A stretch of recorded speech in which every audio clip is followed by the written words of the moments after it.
ಮಾಲಿಕೆ 7 ಮಾಲಿಕೆ ವಿಶೇಷ ಸಕ್ರಿಯ ಲೇಖಕರು. ತಿಂಗಳ ವಿಶೇಷ ಲೇಖಕ ನಾಗೇಶ್ ಕುಮಾರ್ CS ಅವರ ಕಾದಂಬರಿಗಳು. ಪುಸ್ತಕ ಪರಿಚಯ 30.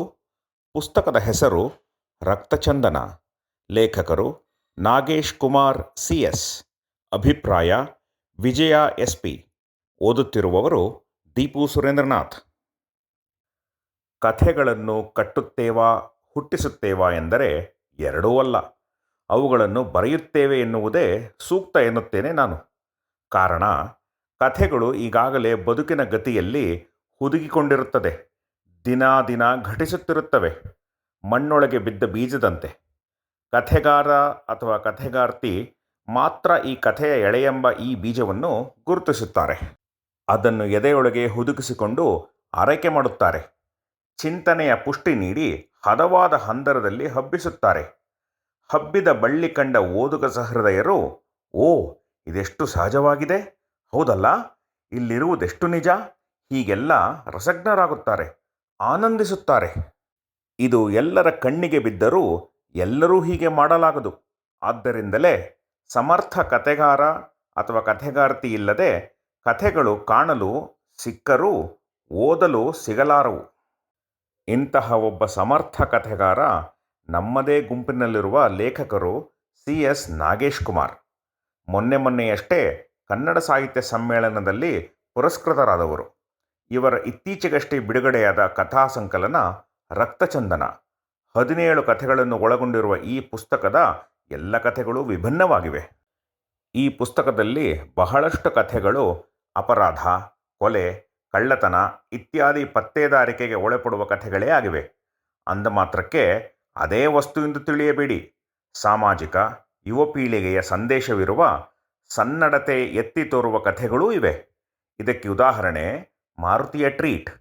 ಈ ಕಥೆ ಚಿಕ್ಕದು, ಆದರೆ ಉದಾತ್ತ ವಸ್ತುವನ್ನು ಒಳಗೊಂಡಿದ್ದು ನನಗಂತೂ ಬಹಳ ಇಷ್ಟವಾಯಿತು.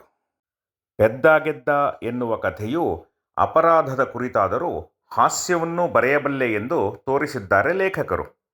ಅಪರಾಧಕ್ಕೆ ಹಾಸ್ಯ ಮಿಳಿತವಾಗಿರುವುದು ಇಲ್ಲಿಯ ಸ್ಪೆಷಾಲಿಟಿ. ಅನಿರೀಕ್ಷಿತ ತಿರುವು, ಹಾಸ್ಯದಲ್ಲೇ ಮುಕ್ತಾಯ ಚೆನ್ನಾಗಿದೆ. ಆದರೆ ಕೊನೆಗೆ ನನಗನ್ನಿಸಿದ್ದು, ಕಥೆ ಸೂಪರ್, ಬೆಳೆಸಿದ್ದು ಸೂಪರ್, ಆದರೆ ಇವರ ಎಂದಿನ ಧಾಟಿ ಪತ್ತೇದಾರಿಕೆ.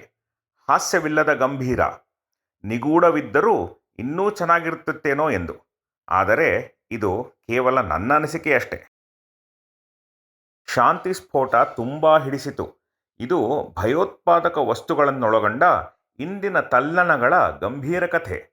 ಶಾಂತಿ ಸಭೆಯನ್ನು ಪುಡಿಗೈಯುವ ಕಿಡಿಗೇಡಿ ಕೃತ್ಯಗಳನ್ನು ತಿಳಿದ ವರದಿಗಾರ್ತಿ ಧೃತಿ ತನ್ನ ಪತಿ CRPF ಅಧಿಕಾರಿ ಭರತ್ಗೆ ತಿಳಿಸಿ ಹೇಗೆ ಈ ಕುಕೃತ್ಯವನ್ನು ಹುಡಿಗೈದರು ಎನ್ನುವ ಕುತೂಹಲ ಅಂತ್ಯ ಬೆರಗಾಗಿಸುತ್ತದೆ. ಭಾರತೀಯ ಮೌಲ್ಯಗಳಿಗೆ ವಿದೇಶದಲ್ಲಿ ಸಿಕ್ಕ ಬೆಲೆಯನ್ನು ತಿಳಿಸುವ ನಾವು ಹಾಡುವುದೇ ಸಂಗೀತ. ಬೀದಿಯಲ್ಲಿ ಜ್ಞಾನೋದಯವಾಗಿ ಹೆಣ್ಣಿನ ಸಾರ್ಥಕತೆ ಎಲ್ಲಿದೆ ಎನ್ನುವುದನ್ನು ಅರ್ಥೈಸಿಕೊಂಡ ಮಗುವೇ ತಾಯಿಯ ಹಾಡು ನನಗಿಷ್ಟವಾಯಿತು. ಎಲ್ಲವೂ ವಿಭಿನ್ನ ವಸ್ತುಗಳ ಕಥೆ. ಎಷ್ಟು ಸಂಗತಿಗಳು, ಹೊಸ ಹೊಸ ವಿಚಾರಗಳು ಕಥೆಗಳಲ್ಲಿ ಬಿಚ್ಚಿಕೊಂಡಿವೆ ಎಂದರೆ ಓದಿಯೇ ತಿಳಿಯಬೇಕು. ನಾಗೇಶ್ ಕುಮಾರ್ ಅವರ ಈ ಕಥೆಗಳ ಪಾತ್ರಗಳು ಯಾವುದೇ ಭಾವತೀವ್ರತೆ ಇಲ್ಲದೆ ಸಹಜವಾಗಿ ಬೆಳೆಯುತ್ತವೆ, ಕಥೆಯನ್ನು ಬೆಳೆಸುತ್ತವೆ, ಹಾಗೆಯೇ ಅಂತ್ಯವನ್ನೂ ಕಾಣಿಸುತ್ತವೆ. ಅವರ ಬರವಣಿಗೆ ಅನೌಪಚಾರಿಕವಾಗಿ ಸಾಗುವುದು ಇನ್ನೊಂದು ವಿಶೇಷ. ಘಟನೆಗಳು ಕಣ್ಮುಂದೆ ನಡೆಯುತ್ತಿರುವಂತೆ ಚಿತ್ರಣ ಕೊಡುವ ಕಲೆ ಇವರಿಗೆ ಸಿದ್ಧಿಸಿದೆ. ಗಾಂಭೀರ್ಯದ ಜೊತೆಗೆ ಹಗುರವಾದ ಮುಗುಳ್ನಗೆ ಹುಟ್ಟಿಸುವ ವಾಕ್ಯಗಳನ್ನು ಹುಟ್ಟಿಸಿ ಬಿಡುತ್ತಾರೆ. ಉದಾಹರಣೆಗೆ, ತೊಂದರೆಗೆ ತಾಳಿ ಕಟ್ಟಿದಂತಾಯಿತು, ಗರಿಕಿತ್ತ ನವಿಲಿನ ರಹಸ್ಯ, ವಂಚಕಿಯ ಸಂಚು, ದುಡ್ಡಿಗಿಂತ ರುಚಿ ಬೇರೆಯಿಲ್ಲ, ವಜ್ರಬೇಟೆ, ಕೆಂಪಾದವೋ, ರಕ್ತಚಂದನ ಈ ಎಲ್ಲ ಕಥೆಗಳು ಬಹಳ ಉತ್ತಮ ರೀತಿಯಲ್ಲಿ ಸಾಗುವ ಕಥೆಗಳು. ಸಿನಿಮಾದ ದೃಶ್ಯಗಳನ್ನು ನೋಡುತ್ತಿದ್ದೀವಾ ಎನ್ನುವಷ್ಟು ಸಣ್ಣ ಸಣ್ಣ ವಿಚಾರಗಳನ್ನೂ ಕೊಡುತ್ತಾರೆ. ಹಾಗಾಗಿ ಕಥೆಗಳು ನಿರಾಳವಾಗಿ ಆಸಕ್ತಿಯಿಂದ ಓದಿಸಿಕೊಳ್ಳುತ್ತವೆ. ಇನ್ನೊಂದೆರಡು ಕಥೆಗಳು ಬಾಕಿ ಇದೆ ಅಷ್ಟೆ. ಅನ್ನ ಬೆಂದಿದೆ ಎಂದು ನೋಡಲು ಇಡೀ ಪಾತ್ರೆಯ ಅಗುಳುಗಳನ್ನು ಹಿಸುಕಬೇಕಾಗಿಲ್ಲ, ಒಂದೆರಡು ಅಗುಳುಗಳು ಸಾಕು.